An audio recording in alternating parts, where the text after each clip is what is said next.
Good morning.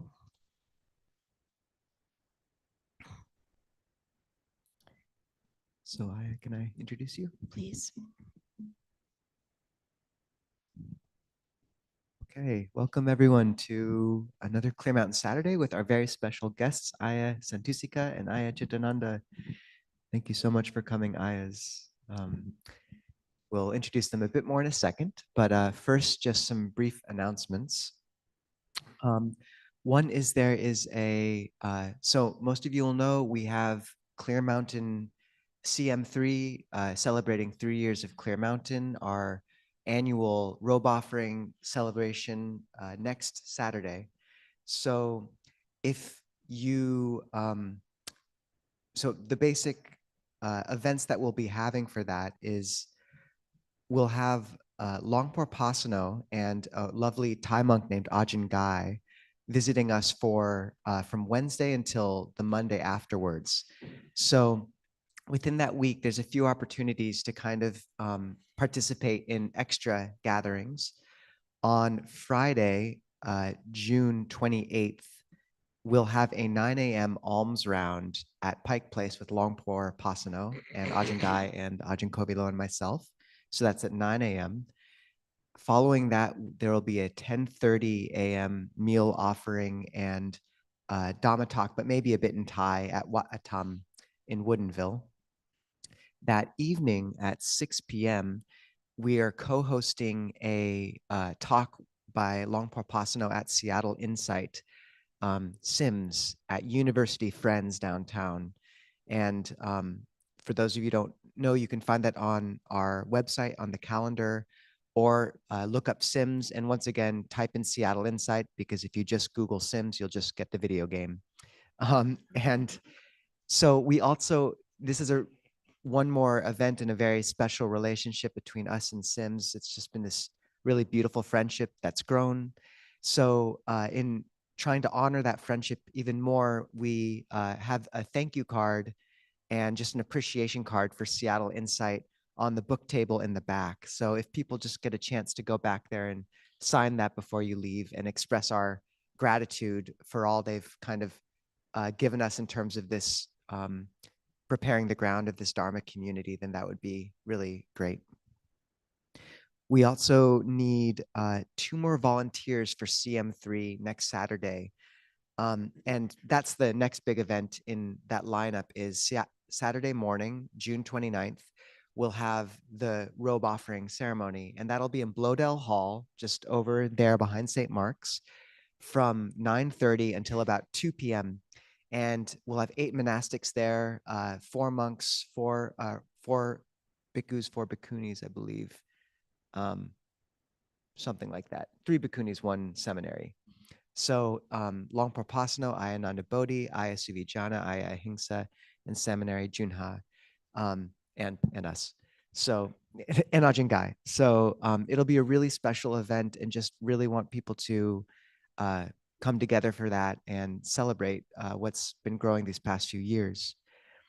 We do need 2 more volunteers for that. So we need 1 volunteer to help transport Clear Mountain stuff from here over to Blodell, and you'll have to arrive at 8 for that. We also need 1 volunteer to help with the food, and that will also be arriving at 8 a.m. Is there anyone who'd be willing to help with either of those roles? Okay, Good. So Gary and Jeremy, talk to Brianna right there after this. We also need one more volunteer for a Saturday manager to help kind of run Saturdays a bit. So if you are interested in helping in that continuing capacity, talk to Gary here after the gathering. Okay, I think that's about it. Thank you, everyone. So just a quick introduction to the Ayyas. This is your second or third time here, something like that. Yeah, but very good friends. And hopefully it will be an annual thing, or at least coming up here visiting us. And we'll definitely plan to go down and visit them. They've got a monastery in the Santa Cruz Mountains called Karuna Buddhist Vihara, a really lovely place for anyone who's has any plans on going down there. It's a really beautiful monastery in the redwoods. So each of us, I'll tell Ayyā Santussikā's biography. So Ayyā Santussikā has been practicing meditation and different forms of spirituality since the late 70s. In the late 90s, she really gave her full life to the practice, starting a master's program, ended up getting a master's in theology. It was in divinity, a master's in divinity in 2002.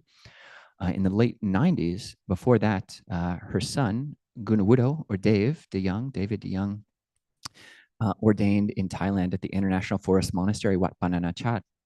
And she visited him for the first time in 1999. And basically, since that time, was going back and forth to Thailand, visiting at least once or twice a year, and visiting and receiving teachings and speaking with various different ajahns in the Thai forest tradition, many of whom are really the preeminent teachers of that time, Mongta Mahabua, Ajahn Dan, Ajahn Anan, Ajahn Jayasaro. So really meeting and talking with some of these great teachers, some of which these conversations are recorded online. So you can look for those, especially with Ajahn Panyavado, who's a great teacher, disciple of Ajahn Mahabua. Then in 2005, Ayyā Santussikā decided that she wanted to take more formal ordination and ordained as an Anagarika, an 8-precept nun with Ayyā Tataloka, another luminary of the current age, and then went to train in England with the Siladhara for 2 or 3 years, eventually coming back and deciding to take Bhikkhuni ordination, coming with the Aloka, helping to start Aloka Buddhist Vihara with Ayyā Nandabodhi and Ayyā Santacitta. And then in 2012, along with Ayyā Chittananda, started to found Karuna Buddhist Vihara, which is now in the Santa Cruz Mountains. And they have 2 centers, both there, a forest retreat center and then a city center in Sunnyvale. So we definitely encourage people to visit them and listen to their talks online as well. And Ayyā Chittananda, sorry, say it again. Ayyā Chittananda showed up in 2013 after becoming interested in Buddhism in 2005 after a philosophy degree and spending time at other monasteries. And then showed up in 2013 at Karuna Buddhist Vihara and ordained in 2018. Got that right? All right. Good. And just, really to boil this all down, the Ayyas have been guides, friends, sisters to us since the beginning of this all. They're 2 of the bhikkhunis we just trust really deeply in that they just a deep wisdom, compassion, skill in teaching, and they really hold this ethic of balancing a profound respect for the roots from which we grow and also a vision of the future and what that might look like. So they're just kind of some of our best friends, and we're so, not that we have best friends. I just gave a talk on that. They're really good friends, and we're so grateful to have them. And thank you for the community for welcoming them. Ayas.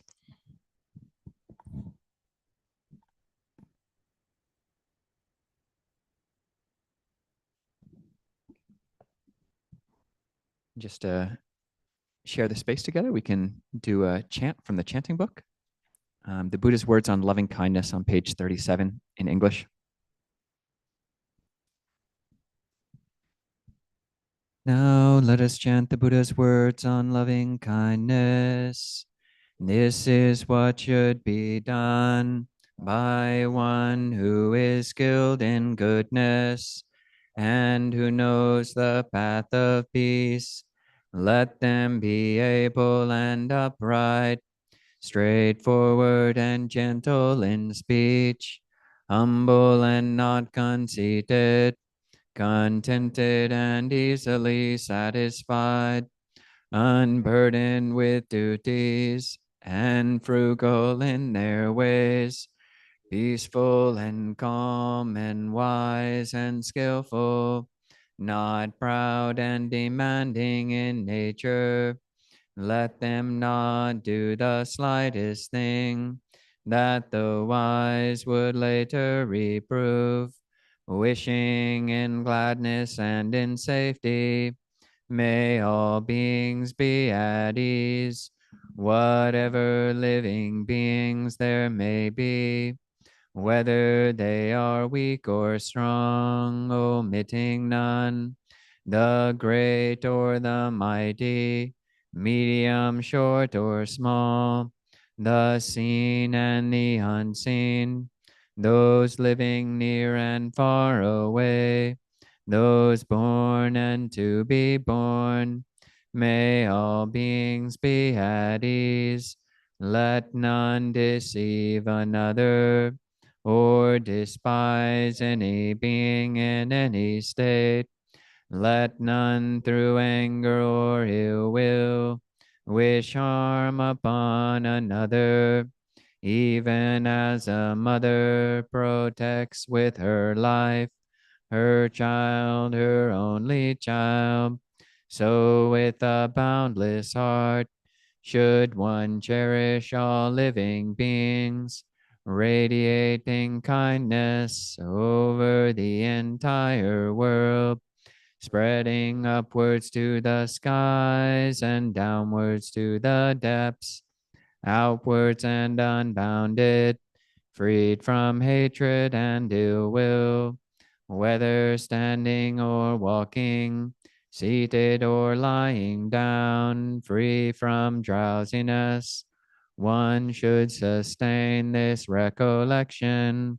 This is said to be the sublime abiding, by not holding to fixed views, the pure-hearted one, having clarity of vision, being freed from all sense desires, is not born again into this world.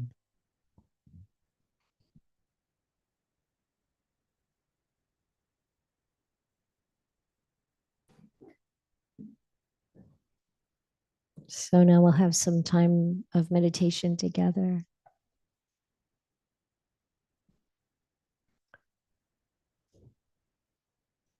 So we start by establishing mindfulness and awareness of the body, allowing our position, regardless of whether we're standing, sitting, or lying down, that the spine straighten comfortably without rigidity. So the energy can just flow freely up and down, open and relaxed.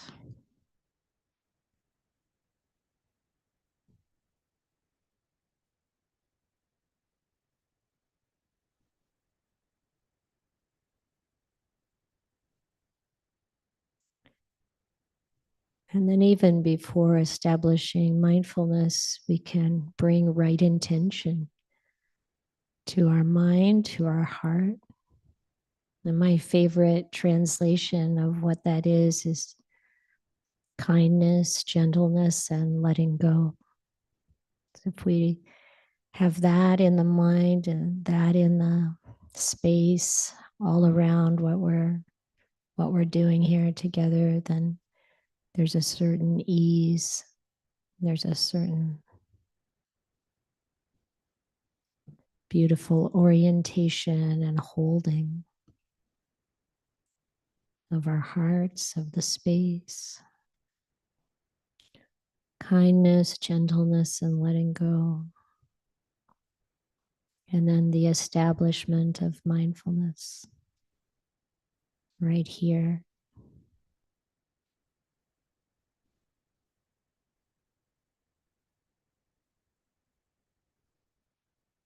And we can place that mindfulness on our breathing, but really we can use whatever object is most conducive to going inside, being clear, being present,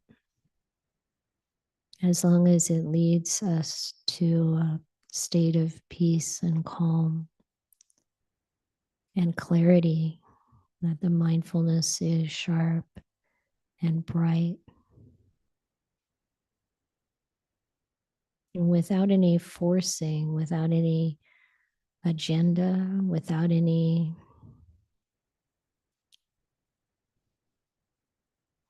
strident effort, that the effort is about consistency, acuity of our awareness of what's wholesome, and letting the body settle even more, and inviting the mind to settle in this space of goodness and kindness.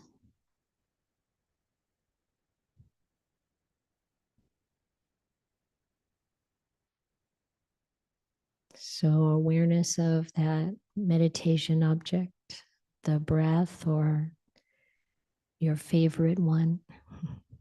If it isn't the breath, that's fine. And allowing that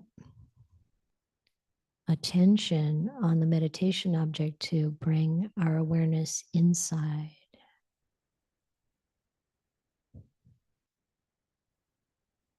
Letting go.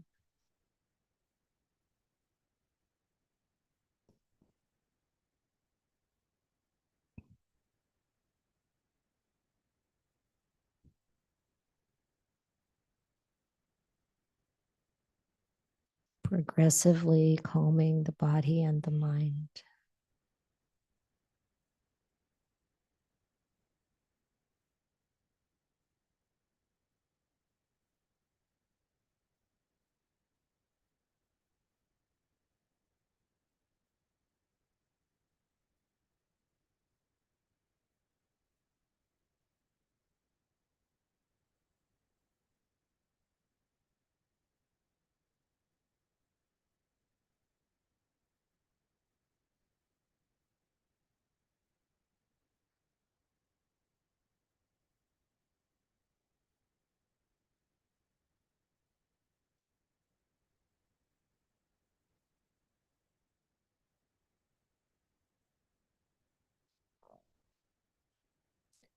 As our mind settles and thoughts and other mental activity just fade into the background,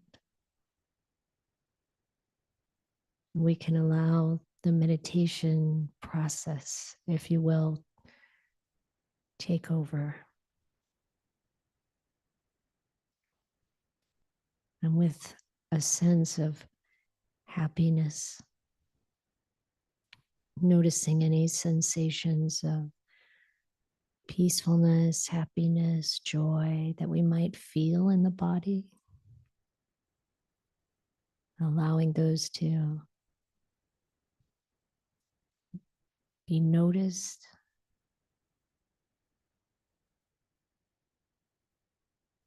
So what we put our attention on tends to grow. So put our attention on those pleasant feelings in the body and our meditation objects blending together.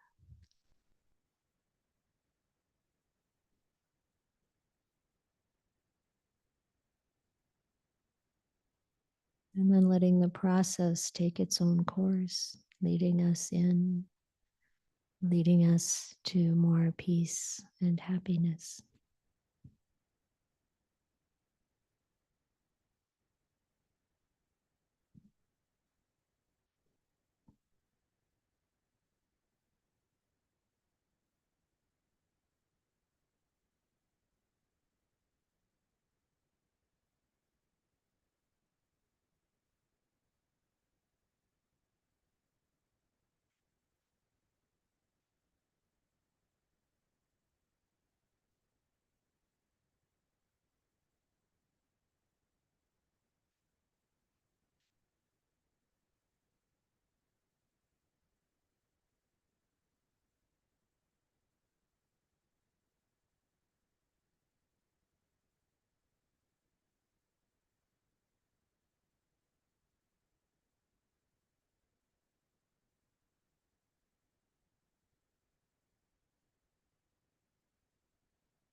พรหมาจาโลกา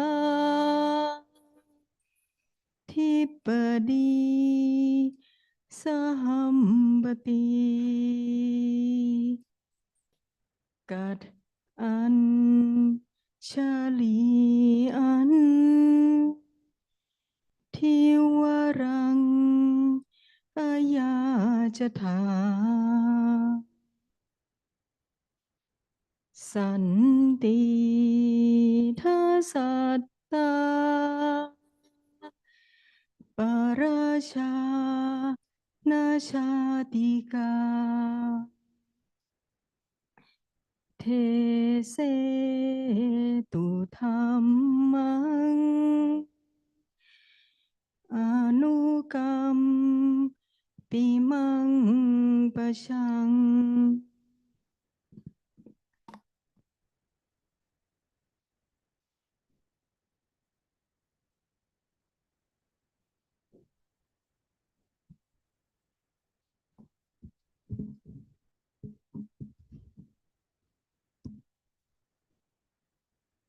นะโมตัสสะภะคะวะโตอะระหะโตสัมมาสัมพุทธัสสะนะโมตัสสะภะคะวะโตอะระหะโตสัมมาสัมพุทธัสสะนะโมตัสสะภะคะวะโตอะระหะโตสัมมาสัมพุทธัสสะพุทธังธัมมังสังฆังนามัสสามิ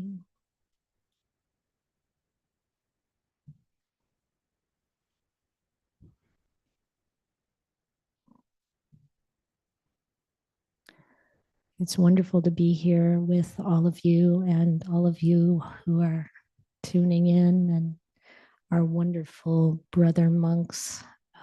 I cannot tell you how happy the two of us are to have this beautiful family relationship with the whole fourfold assembly here at Clear Mountain. And we love it when our brother monks come to visit Karuna Buddhist Vihara, KBV, down in the Santa Cruz Mountains too, and the fourfold assembly are present.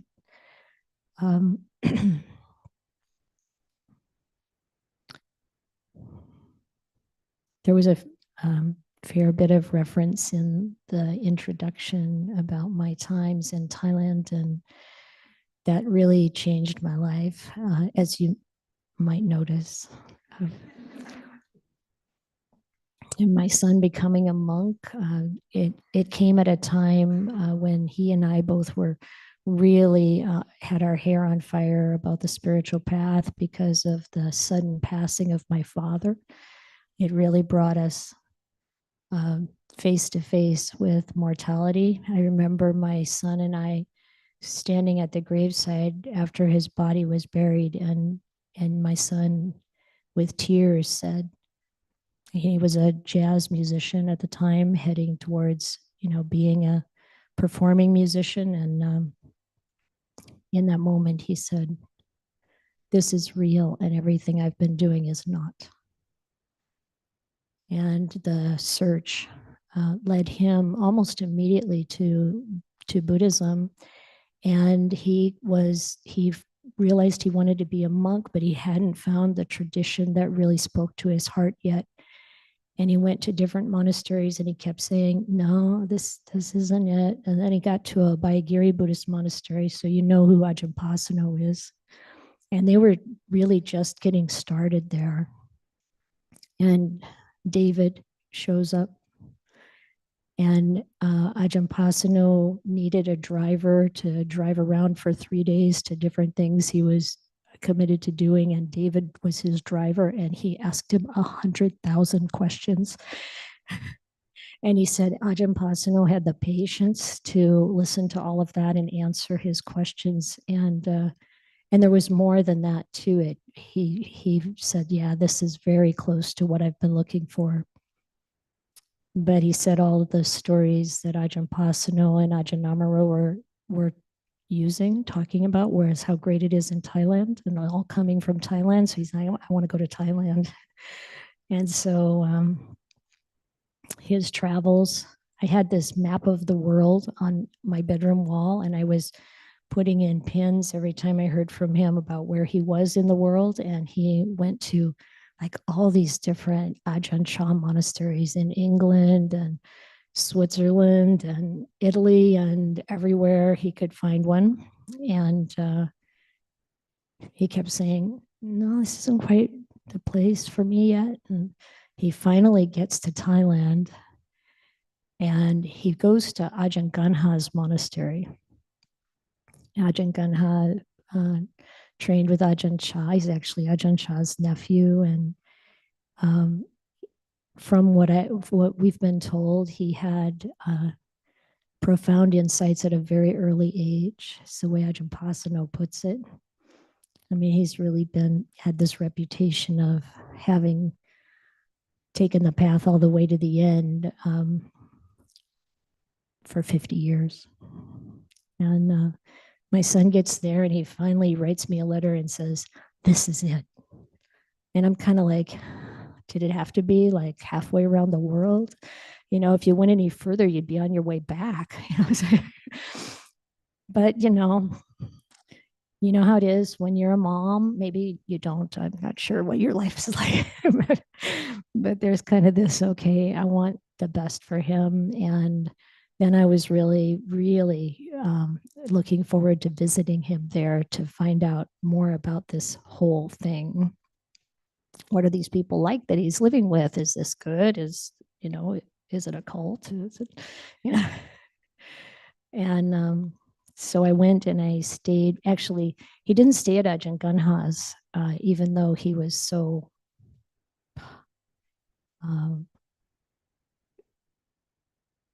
loving it, impressed by it, but he didn't know Thai. And so it was hard to understand the fine details at that time. And so it was recommended he go to the International Monastery of Ajahn Chah. As you heard, he was ordained and lived there. So that's where I went to see him. And it was so great because as mother of a monk, I had a lot of access to the monks. My son would bring them over. I stayed for a month the first time, and my son couldn't meet with me alone. And I'm learning about all these rules, and learning about how it goes. And I was just soaking it up because it was so amazing. I had wanted to simplify my life. I was doing high tech in Silicon Valley. It's not all that simple there. Like, how do you even do that? How do you, and I really saw simplicity. Just the first, kind of like, what do we really need as human beings? And it's, food, clothing, shelter, medicine. Wow. And seeing how simple that was there in the jungle. And then he couldn't come to see me by himself. So he'd bring another monk. He'd bring a couple monks. He'd bring some that were like really new in the robes. He'd bring some that were like in the middle stages, 5 to 10 years. And then sometimes he'd bring, Ajahn Jayasaro, because he was the abbot. And I got to know these folks and learn from them. And I asked 100,000 questions and they were patient. And it was really so beautiful. And then being able to visit other master teachers also. My son would stay in different monasteries and I'd go to visit him there. And yeah, so much gratitude.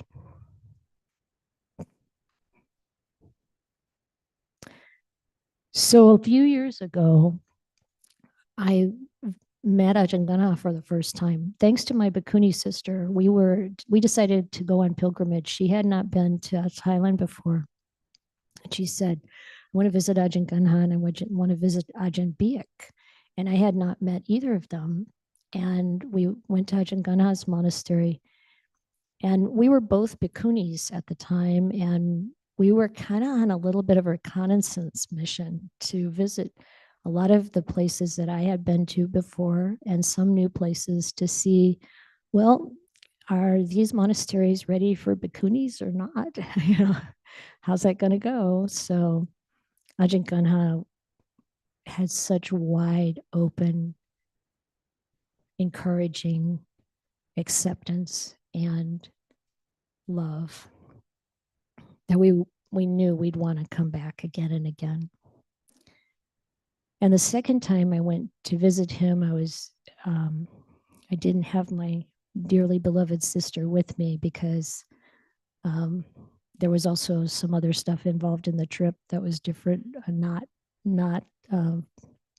related to the holy life. But visiting Ajahn Ganha at that time, I said to him, Luang Pa, I've been practicing what you told me last time. You know, what I want is to realize Nibbana. What do I have to do now? And he just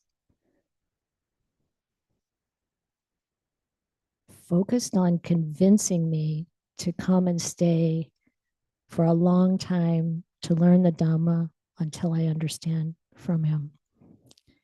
And it was such an interesting moment because there were about 50 lay people there, Thai folks, and he was talking to me and encouraging me to come for a longer period. And he was also saying to the crowd, yeah, everyone's welcome here. And when you look at the photos of that moment, the people in the background are kind of like, who's this bhikkhuni? Because, and there's a lot of this in the air of it's not okay to be a bhikkhuni. And Ajahn Ganha is like, no, everybody's welcome here. And this is the right idea to want liberation, to really put our attention on that. That's really the goal of our holy life, whether we're living it in robes or not, and or as lay practitioners, dedicated practitioners to the Dhamma. And then staying at his monastery longer later on, getting more teaching, so beneficial. And last year, we were there with, there were 26 of us in all on pilgrimage from our community. And our lay folks were very well trained. They made a very good impression. It was very, very sweet. And he invited the nuns to come upstairs at his kuti so he could talk to us. And there were 4 of us, 3 bhikkhunis and a samaneri. And he said, I'm bringing you up here just like Ajahn Sumedho would bring the abbots or the senior monks together to teach them how to teach or what to say. And so he said, teach people, teach yourself 100% and teach others 100%. And a little later on, he talked to us for quite a while. He said, teach yourself 100% and teach others maybe 80%. Because, how much goes in there is really up to others, whatever they want to do, right? So, everything he talked about is something you probably already know. But the emphasis was so powerful. He said, don't take the sense of self as the basis for life. Take the Dhamma as the basis for life. When people take the sense of self as the basis for life, they fight with each other.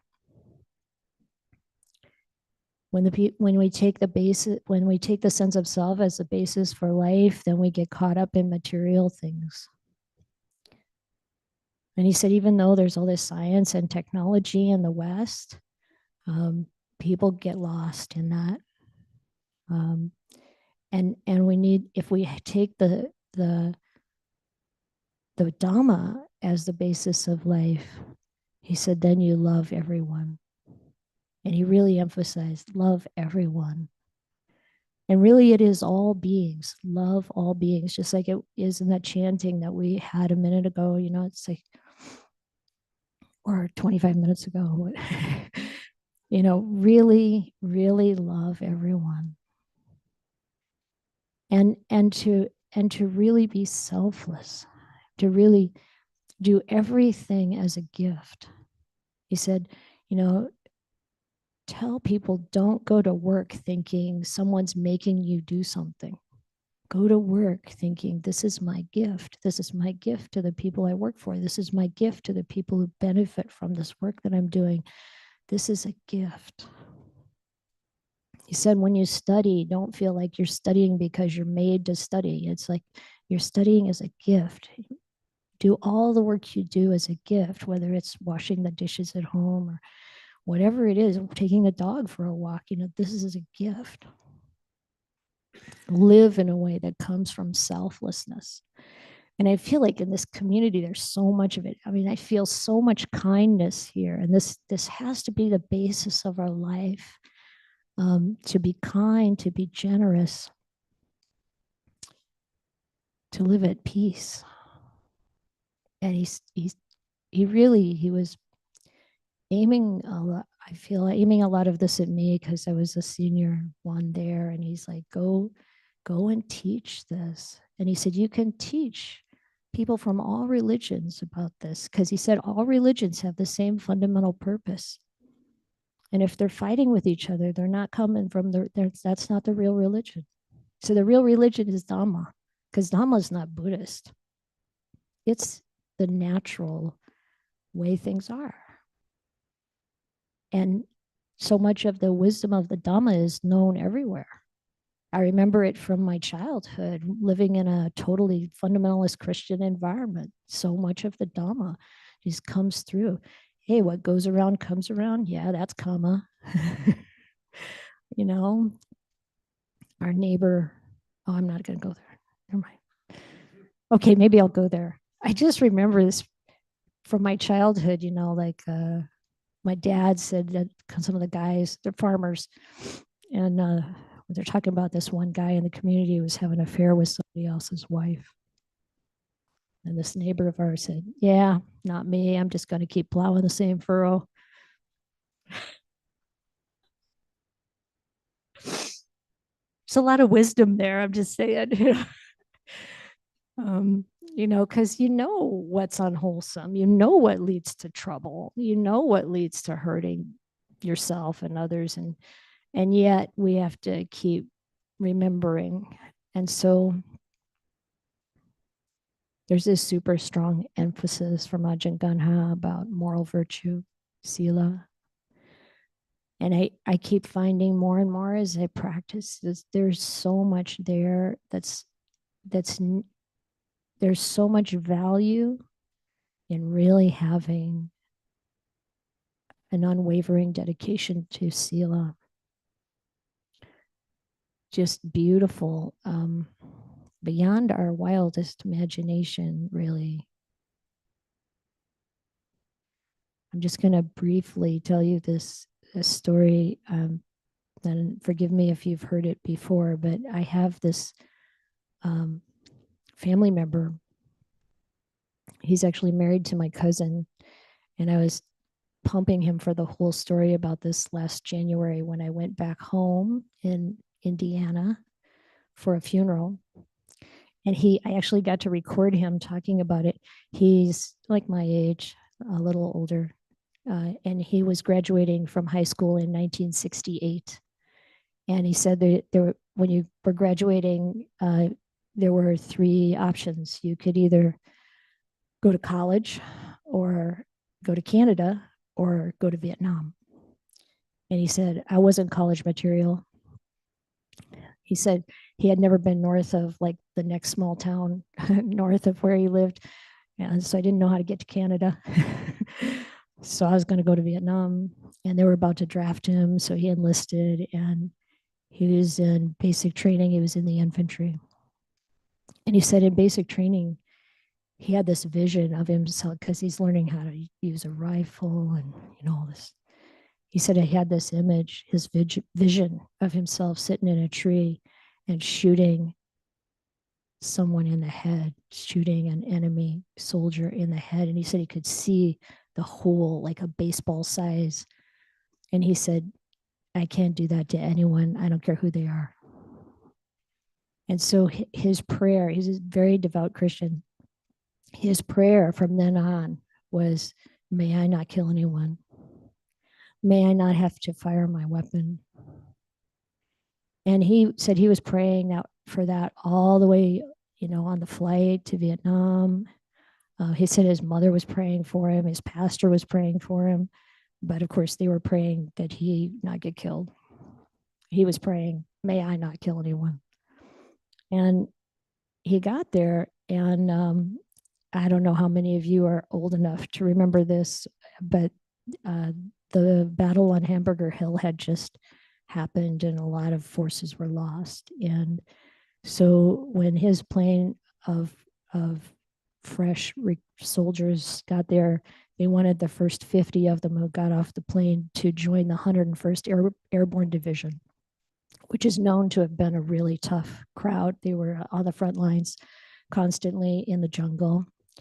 And Harry was among that group. And he said he had no training, they had no training for, they didn't know anything about parachutes or anything like that. But he turned out to be one of the men. You may have seen these photographs sometimes of a helicopter kind of almost landing on the top of a hill in the jungle, and these men jumping out to fight. So he was one of those. He said the helicopter would have 6 guys on it, and they'd get flown over to whatever place they're supposed to go, and they get out and they're supposed to fight. But when he was sent out, other helicopters would go to other sites. But the place where he went, there's no enemy here. Okay. No fighting. And the next time he was sent out, he was sent to one of those other places where there had been fighting on those hills. But the place he got sent, there was no enemy there. Like, no one. It happened every time for 6 months.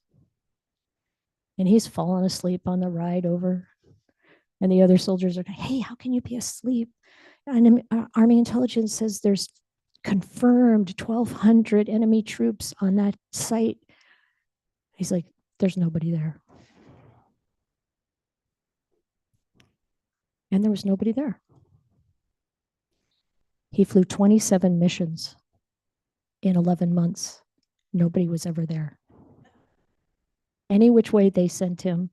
He said he had a reputation, like a couple hundred guys in this camp. And he'd hear them talking about him, like, that's the guy. That's Harry. Stick with him. He said literally some new guy would come and other guys would say, hey, you want to survive Vietnam? Stick with Harry. He goes down the hill to eat his sea rations. You go down the hill, sit next to him, eat your sea rations. He goes out there to take a dump. You go out there. Harry's like, no, I'm not into that. But he said, yeah, as long as they were in his group, they were safe, and they'd get transferred to another group and they'd have to fight. He was sent to patrol the Ho Chi Minh Trail, which is like the major, it's I-5 of, Vietnam for the Viet Cong, and nothing there, no one. How's that possible? So at the end, at 11 months, a new commander took over, And he said, I'm going to show you what a nice guy I am. I'm going to send the guy who's been out here the longest back to base camp. He'll never have to come to the jungle again. And the other guy said, well, that's Harry. You can't take him. They had a petition. Over 200 guys signed this petition to keep Harry in the front lines. And the commander's like, a petition? What? Rips it up. Get on that plane or helicopter, I guess it was. So Harry got sent back to base camp. 3 weeks later, Harry's still in base camp, and this same commander is there, comes there for some business, and he walks past Harry and he's like, you know, I'm just about this close to believing your BS story, because ever since you left, there's been nothing but combat. He said when he was on the front lines and he was, you know, in the camp, and his platoon officer would come by and he'd pick up his rifle and he'd shoot it into the air. And Harry's like, what are you doing? He said, I'm getting the rust out of your barrel. You never shoot this thing. So Harry got sent home, and they mailed him the Bronze Star, because if you're in more than 25 missions, you'll automatically get the Bronze Star. He says, I'm a little ashamed of that because I didn't do anything to earn that. He goes to the VA hospital for something, and they say, you got any PTSD? And he's like, nope. So how does this happen? Harry's belief is that, you know, his prayers, God really kept him safe. And, you know, from a Buddhist perspective, yeah, he had some powerful devas helping out. But how does that happen?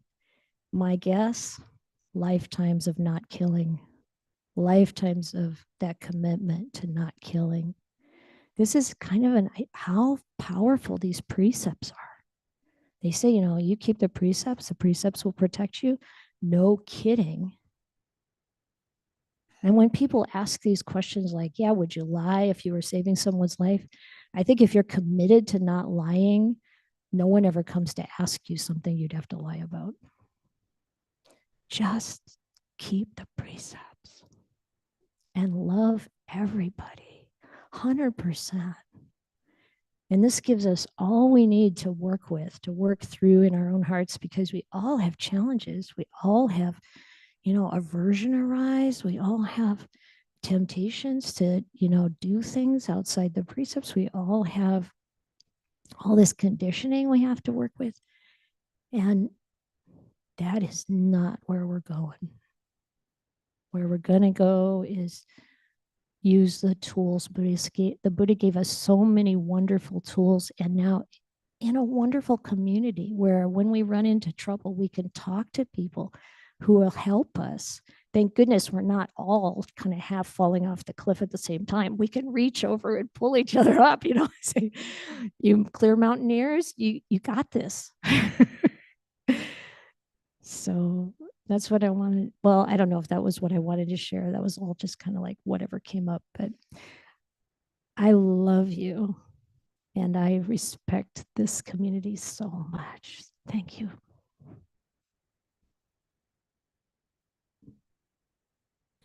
Antamayang Tamakataya Satu Karang Katamase Satu Satu Satu Anumodhami.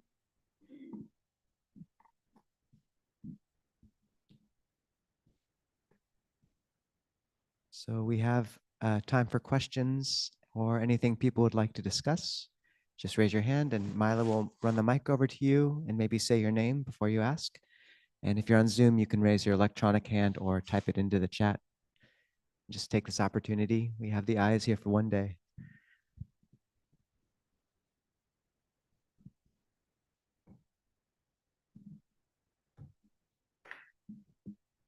Hello, everyone. I'm Blake. Thank you very much. I deeply appreciate what you shared today, and yeah, I've been attending here not too long, but I've found just trying my best to think about the 5 precepts and little by little, but see if I can hold him with more conviction. It seems to be bringing a lot of stability and well-being in my life, and I really appreciate that. The question I have, I've been having this question for a little bit, and maybe I'll just kind of show off my naivety or whatever.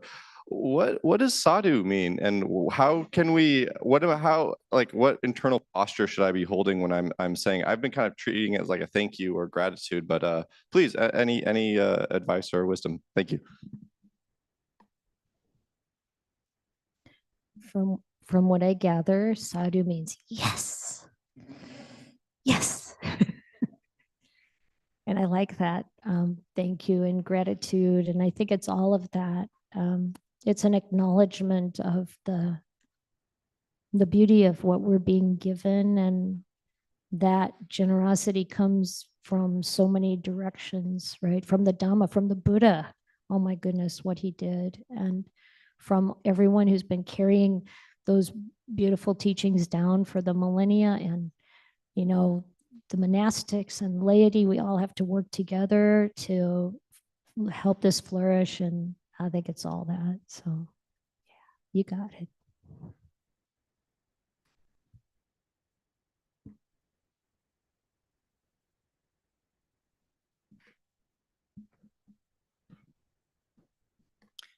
So being on the path of loving everyone. And then you also mentioned aversion arises.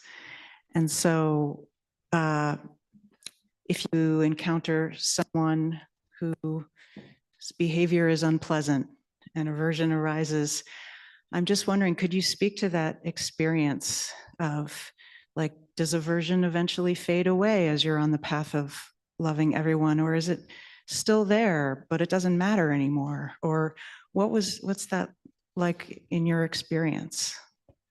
I think the most important ingredient there that I didn't mention is wisdom. Because sometimes that aversion arises just because we have certain conditioning, certain kind of perceptions about people or beings. But sometimes it arises because that other person is behaving in really unwholesome ways. And that's where we need wisdom. We need to be clear about what's wholesome and what's unwholesome. And the Buddha said, actually, when there's unwholesome behavior, it's appropriate to feel disgust. And so, you know, sometimes when we talk about things like loving everyone, it feels like, oh, then I should just be endlessly giving and be a doormat and take whatever comes along. And I should be living with this abusive partner and let them, you know, whatever. And it's like, no, that's not wise. And the Buddha said, if you're in a situation where people are acting in unwholesome ways, you can love them, but get the heck away. You know, I say, stay away from that when possible, and look at how to protect yourself and your precepts. And with that wisdom and clarity, that helps us be able to let go of the aversion. Because a lot of times aversion or even hatred or anger arises because it feels like that's what we need to protect ourselves. And so when we get that sorted out, like, I don't need that to protect me. What I need is the wisdom. And Ajahn Gunhao will say, you know, wisdom solves the problem. You know, and so you learn, when is it okay to stay in a situation? When is it really more important to leave this situation? And the Buddha was brilliant because he didn't talk about all the different kinds of situations you might be in where there's, you know, a really good reason to leave. He just talked about what's going on in your heart. Are my wholesome qualities increasing and my unwholesome qualities decreasing? If that's happening, you can stick with it. If my unwholesome qualities are increasing and my wholesome qualities are decreasing, he said, that's time to leave. So, you know, it's really great because most of us, maybe all of us, are unwholesome sometimes, and we need to learn and we need to kind of get sorted with that. And people can change, thank goodness. And we're all we're all on the path of change, because we're not going to be the same way when we're enlightened as we are now.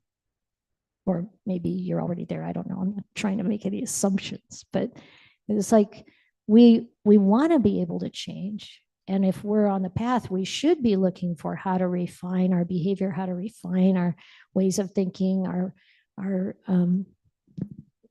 conditioning gets refined. But until that time, developing this wisdom is so important, and using that wisdom to make clear and good decisions and maintain that loving kindness. That love in this case is without attachment. When you love everybody, it's without attachment, without even expectations. It's a way of loving even those people who are so close to us, that is completely freeing.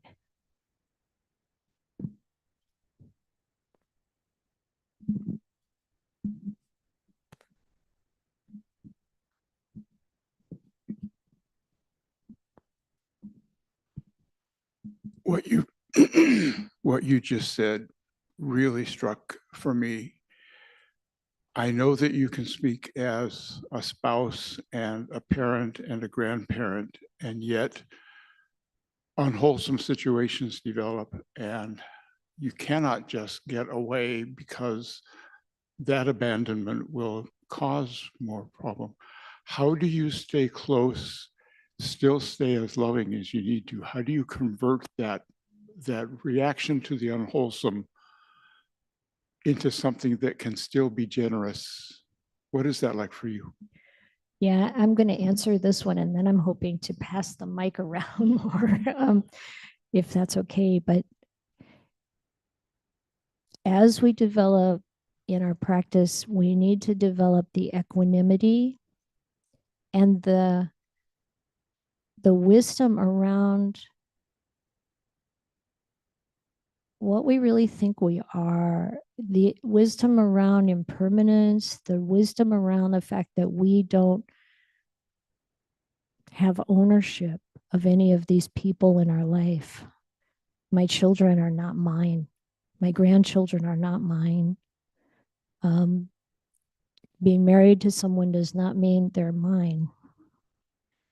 When I'm able to really get at a deep level that these living beings are passing through, and I'm passing through, and I do what I can do to support them. Like you said, you just don't walk away when it's someone. So I feel like, yeah, my parents, my children, my grandchildren, I feel like I have certain responsibilities in those relationships that I don't have with other people. I want to show up. I try to show up for my grandkids. It may be a little different than what other monastics might do, but I go to my granddaughter. She loves musical theater, and I go and watch her perform. I'm not there for entertainment, I can tell you. But sometimes I go to my grandson's baseball game. I don't care about baseball, but I care about him. And I'm the grandma. That's something good for me to do for them. So you do things for them. And when they make really decisions that you know are going to lead them to a lot of suffering, hopefully you've established a relationship where they'll ask you what you think. But if they don't ask you what you think, no unsolicited advice. I try. and realizing that they're not mine. They have their own path. Maybe that mistake is going to help them in the long run. Just try to be a good example and work with all of the attachment, all of the, like believing I know better, all of the, wanting to tell them what they should do. That's part of my practice, what I have to work with purifying in myself. And when we do that, a lot of times, eventually they want to come and know what you think. And they might follow your example.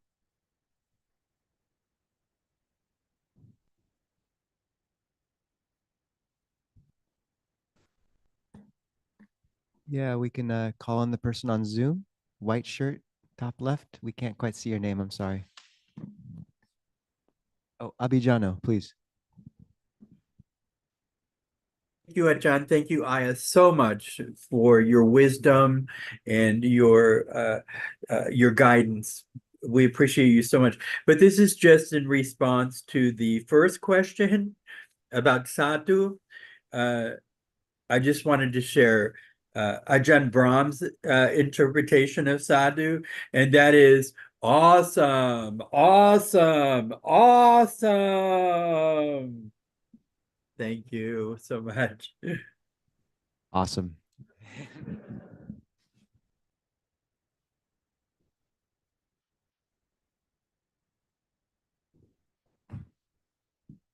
I have a question for really any of you.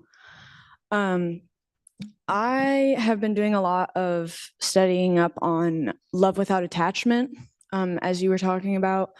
I guess my question is, what advice would you give somebody who has problems with I suppose the best way to phrase it is loving too much, literally anybody and everybody. Like, I have a lot of problems with, I'll be dealing with my own issues and be trying to pay attention to myself, but I'll see that somebody else is struggling, and it doesn't matter if I'm even close to them. If I recognize them as another soul, then I feel in such a strong inclination to help that I will push away everything that I know I need for myself in order to help that person, because I don't know. I think I have issues with watching people suffer, because I've gone through a lot of suffering, and I know that I wouldn't have been able to get out of it without the immense amounts of help that I've had from my peers. So how does one still offer that love and support while also supporting themselves and being aware of their own like emotions and needs and stuff like that?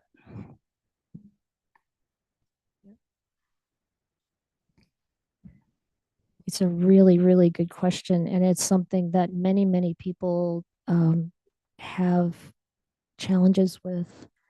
And I think the thing we want to try to develop is that sense of selflessness that sees this being as equal with all other beings in our acceptance of generosity and kindness. So we have to take care of this being that you are. You have to take care of this being as much as you would take care of other beings, with that equanimity and selflessness. And what that means is, what we want to try to develop are the four divine abidings, the loving kindness, which is completely selfless and filled with, these divine abidings are like what the devas experience. This is like, there's no sadness in it.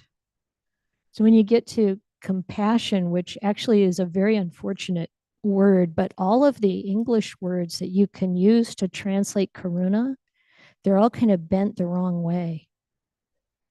Compassion means to suffer with, and that's not what the devas do.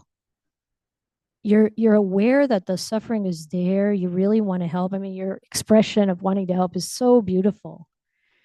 But we want to develop that divine abode for ourselves that we can then offer to others too.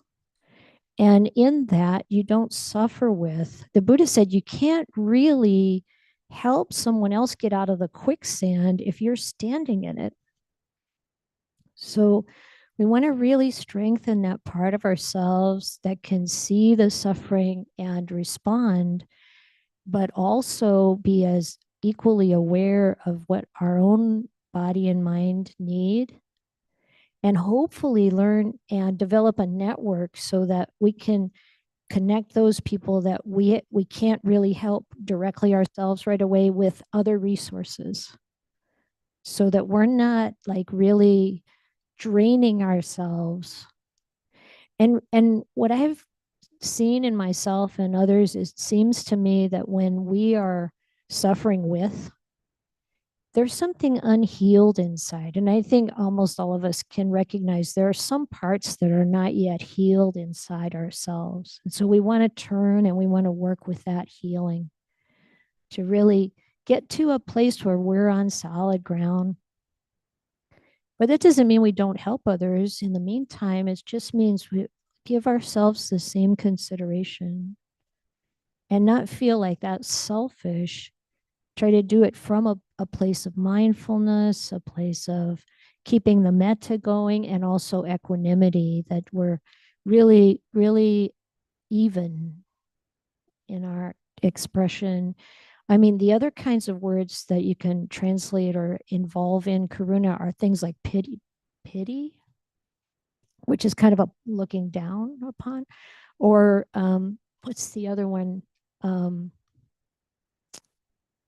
Oh, sympathy. There's another one that sometimes mercy. Thank you, Matthew. Mercy, which that one comes from like asking for, like the boy cried out for mercy, from the person who was about to beat him. It's just, those are situations where somebody has the authority or the power to really harm you, and they have mercy on you. I mean, this is so warped. So I don't know what English word we can use for karuna, but it's a position of really seeing the suffering without suffering. We're coming from a place of wholeness, caring for sure, caring, yeah. So anyway, just kind of having those kinds of things in the back of your mind, seeing if you can be, I know I'm always kind of like looking for what are the resources I can point people to that can help. A lot of times there are things I'm not trained to help with, and I'm not experienced enough with. And if I can try to point people to something that can help them, that's the maneuver. Yeah. You're so lucky to be in this community. You can probably, like talk to friends who might be able to pitch in. Yeah, thank you. And we actually do have to start wrapping things up. But before we do, would you, since neither you or Ayyā Chitananda are going to be here next week for our community celebration, would you have any words of encouragement or advice for our community going forward, or us?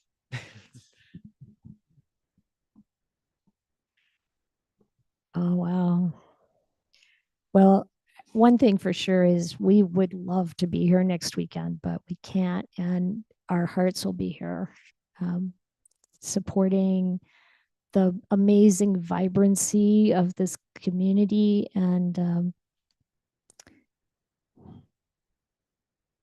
it just feels like it's all so on the right track.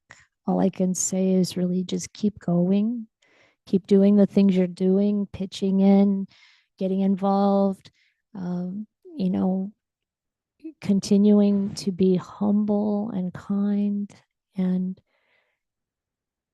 eager to change in the right direction. We have 3 sparkling awesomes.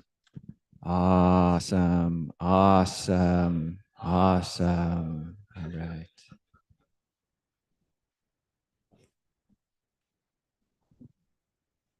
So, don't know, that one might stick over the course of a few weeks. Maybe not with Long Parpasano here. We'll see. No, it's good. So we should just wrap up now, and maybe we could read out the chanting request list. So this is a list on the website where people can put the names of those who they want to keep in their hearts and chant for every week. It's under support, and it's the chanting requests.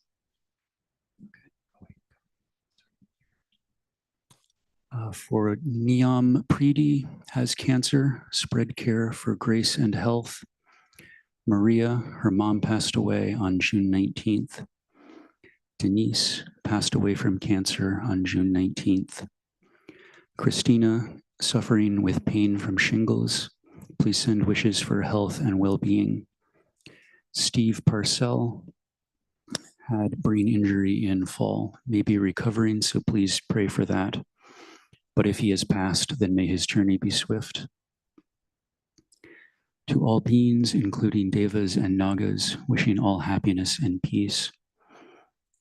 For Gudas Suresh, Sunitha Savan, Sneha Smavega Sindhu, spread happiness and peace. For Sachi, having genetic disease, multiple disability, spread happiness and peace. Dondi Ganesh, Sunitha Sunny, Nishitha and Vika, family disharmony, spread happiness. Janet Mann, Janet was a longtime practitioner in Spokane and was killed in a hit and run accident last week. Please share merit and wishes for a fortunate rebirth. And for Nikki, starts her treatment for lung cancer on Monday. Please chant for excellent response. Thank you, Milo. Does anybody else want to bring any names into the space for the group to hold? Yes. Molly Phillips, who passed away. Thank you. Jessica. Nancy, who's having surgery next week. Yeah, Brianna.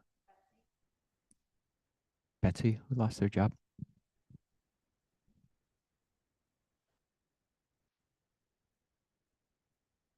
Okay, Broker. Grover. Grover. Rover. Uncertain situation. Okay.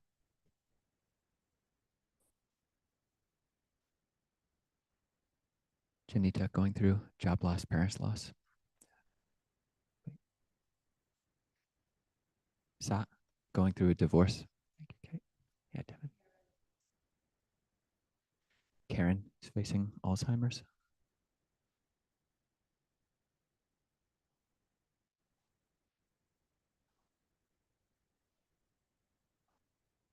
Namu, who's got surgery in the hospital. Thank you.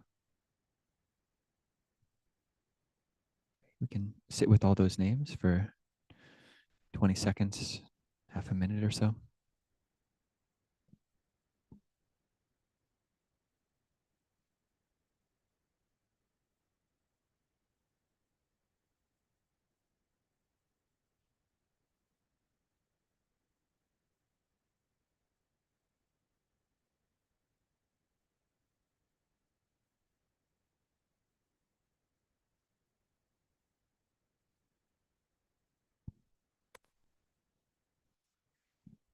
We can share the merits of our practice with all of those, and all of us together chant the verses of sharing an aspiration on page 33 of the chanting book in English.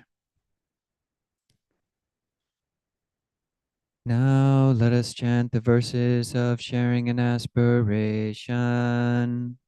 Through the goodness that arises from my practice, may my spiritual teachers and guides of great virtue, my mother, my father, and my relatives, the sun and the moon, and all virtuous leaders of the world, may the highest gods and evil forces, celestial beings, guardian spirits of the earth, and the Lord of death, may those who are friendly, indifferent, or hostile, may all beings receive the blessings of my life.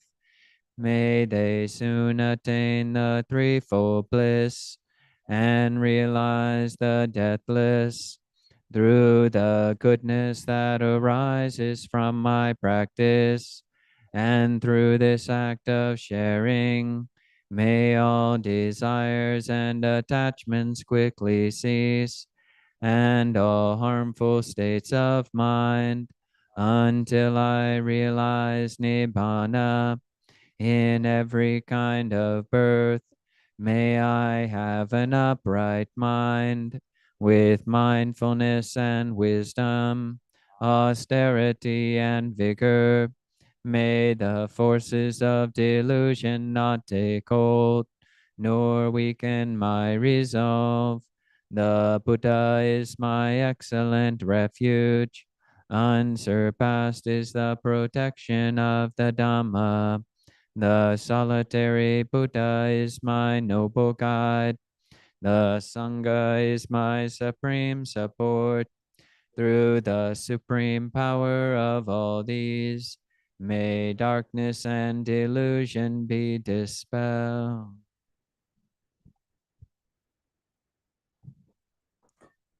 Okay, so if you're on Zoom, feel free to stick around for Zoom coffee hour. We should make sure we turn off the live stream during that. And just stick around and you can talk with your fellow Zoom folk.